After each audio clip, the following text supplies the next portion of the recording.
Hai, Assalamualaikum semua.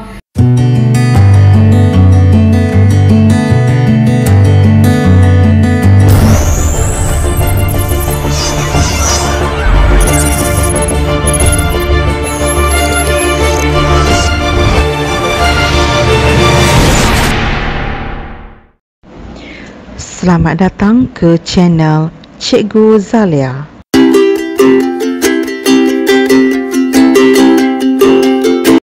Assalamualaikum semua. Hari ini kita akan belajar berkaitan peraturan permainan bola baling. Jom sama-sama kita saksikan. Jom kita lihat peraturan pertama, gelanggang permainan. Gelanggang permainan mestilah berukuran 20 meter kali 40 meter. Garisan kawasan gol atau garisan 6 meter adalah merupakan garisan paling penting. Hanya penjaga gol dibenarkan untuk berdiri di dalam kawasan gol. Tiang gol adalah 2 meter tinggi dan 3 meter lebar ukurannya. Pemain boleh mendarat di dalam kawasan gol selepas menjaringkan gol. Kita lihat pula peraturan melibatkan bola. Bola saiz 2 digunakan untuk semua kumpulan wanita dan kumpulan lelaki bawah umur 12 tahun. Manakala bola saiz 3 digunakan untuk kumpulan lelaki 15 tahun ke atas. Bola saiz 1 pula digunakan untuk permainan bola baling mini bagi kumpulan umur 8 tahun ke bawah. Jom kita lihat bilangan pemain bagi permainan bola baling. Satu pasukan mengandungi 12 orang pemain. Semasa permainan, 6 orang pemain gelanggang dan seorang penjaga gol akan berada di dalam gelanggang. Pemain simpanan boleh menggantikan pemain di dalam gelanggang pada bila-bila masa dengan syarat pemain di dalam gelanggang keluar terlebih dahulu sebelum pemain pengganti masuk. Dari segi pakaian, nombor pemain kebiasaannya dari nombor 1 hingga nombor 20. Penjaga gol mesti memakai warna baju yang berbeza dengan pemain gelanggang pasukan sendiri atau pemain gelanggang pasukan lawan. Pemain juga dilarang memakai barang kemas, jam dan yang seumpama dengannya bagi mengelakkan kecederaan berlaku. Pengadil pula terdiri daripada seorang pengadil gelanggang dan seorang pengadil gol akan bertugas dan keputusan pengadil adalah muktamad. Pengadil-pengadil ini akan dibantu oleh seorang penjaga masa dan seorang pencatat. Kita lihat pula tempoh permainan. Bagi kumpulan lelaki 12 tahun ke atas, 7 minit setiap separuh masa dengan 1 minit rehat. Manakala bagi semua kumpulan umur 18 tahun ke bawah, lelaki dan perempuan, 20 minit setiap separuh masa dengan 10 minit rehat. Masa permainan hanya akan dihentikan atas perintah atau arahan pengadil. Pasukan akan bertukar gelanggang bagi setiap separuh masa. Mari kita lihat pula berkaitan permainan pasif. Adalah menjadi satu kesalahan jika pasukan memainkan bola dalam keadaan pasif. Bagaimanakah keadaan pasif itu? Pasif bermaksud bermain tanpa mempunyai niat untuk menyerang atau menjaringkan gol, terutamanya setelah pasukan tersebut mendahului pasukan lawan. Bermaksud di sini kebiasaannya apabila sudah mendahului pasukan lawan, kebanyakannya akan melengah-lengahkan permainan. Itu dikatakan sebagai permainan pasif. Ia merupakan satu kesalahan, ya. Peraturan untuk memulakan permainan. Ia dimulakan oleh pasukan yang memilih untuk memulakan permainan setelah menang dalam mementing atau membaling shilling oleh pengadil. Sebelum memulakan permainan, kedua-dua pasukan mestilah berada di dalam kawasan sendiri. Pasukan lawan harus berada pada jarak 3 meter dari pemain yang memegang bola, dan pemain yang memegang bola ini mestilah memijak garisan tengah untuk memulakan permainan. Permainan bermula dengan tiupan wisil pengadil gelanggang. Jaringan gol. Gol dikira apabila keseluruhan bola melepasi garisan gol di antara dua tiang gol. Gol-gol ini boleh dijaringkan dari mana-mana jenis balingan kecuali balingan referi. Peraturan ketika memainkan bola. Pemain dibenarkan mengambil 3 langkah dengan bola, memegang bola dengan maksimum 3 saat sahaja. Pemain dibenarkan menggelecek dan menjunam untuk mendapatkan bola.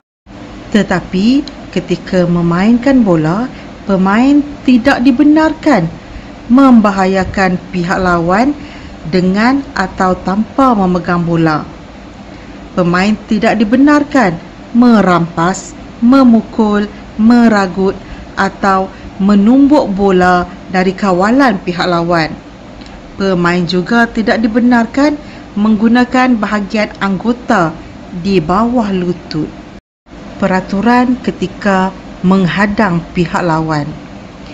Pemain boleh menggunakan badan untuk menghadang pihak lawan sama ada dengan bola atau tanpa bola. Tetapi pemain tidak dibenarkan menggunakan tangan atau kaki untuk merampas, memukul, meragut atau menumbuk bola dari kawalan pihak lawan.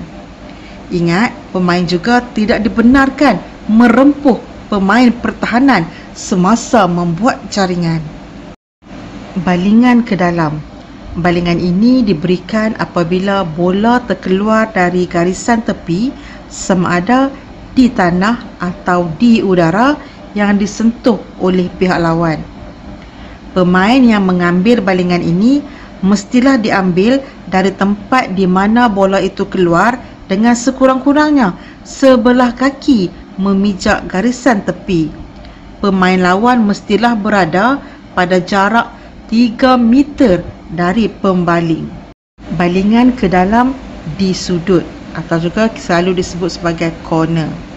Balingan ini diberikan apabila bola disentuh oleh pemain pertahanan dan keluar melintasi garisan gol. Pemain yang mengambil balingan ini mestilah berada di sudut garisan gol dan garisan tepi dengan sekurang-kurangnya sebelah kaki memijak garisan tepi. Peraturannya sama seperti balingan ke dalam tadi. Dan pemain lawan juga mestilah berada pada jarak 3 meter dari pembaling. Balingan pengadil. Balingan pengadil diberikan apabila berlaku 2 situasi. Pertama, kesalahan berlaku serentak oleh kedua-dua pasukan, dan situasi yang kedua, bola direbut oleh kedua-dua pemain. Mari kita lihat balingan percuma. Balingan ini diberikan bagi sebarang kesalahan yang ringan. Balingan diambil dari tempat di mana kawasan itu berlaku kecuali bila kesalahan berlaku di kawasan 9 meter, balingan mesti dibuat di luar garisan 9 meter. Semua pemain penyerang berada di luar garisan 9 meter sebelum bola dimainkan. Apabila berlaku kesalahan penggantian, balingan dilakukan di kawasan penggantian atau di tempat bola dimatikan oleh pengadil semasa menyerang. Situasi mana-mana yang memberi kelebihan kepada pihak lawan. Sekiranya kesalahan yang dilakukan di dalam kawasan gol, maka balingan dibuat di luar garisan 9 meter.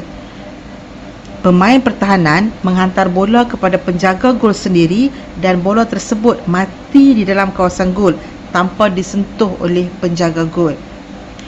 Balingan ini diambil dengan sekurang-kurangnya sebelah kaki memijak tanah atau gelanggang semasa membuat balingan. Pemain lawan berada pada jarak 3 meter sebelum balingan dilakukan.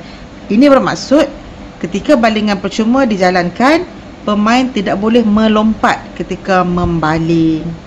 Peraturan bagi balingan 7 meter atau lebih dikenali sebagai penalti. Penalti akan diberikan apabila peluang keemasan menjaring gol dimusnahkan oleh pemain pertahanan. Ini maksudnya berlaku kontak ketika usaha untuk menjaringkan gol dijalankan. Dan penjaga gol membawa masuk bola ke dalam kawasan 6 meter. Penalti juga berlaku sekiranya pemain pertahanan menghantar bola kepada penjaga gol sendiri dan bola tersebut disentuh oleh penjaga gol. Peraturan untuk mengambil penalti, semua pemain mesti berada di luar garisan 9 meter.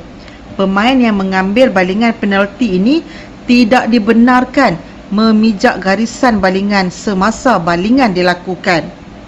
Penjaga gol boleh bergerak keluar hingga 4 meter dari garisan golnya.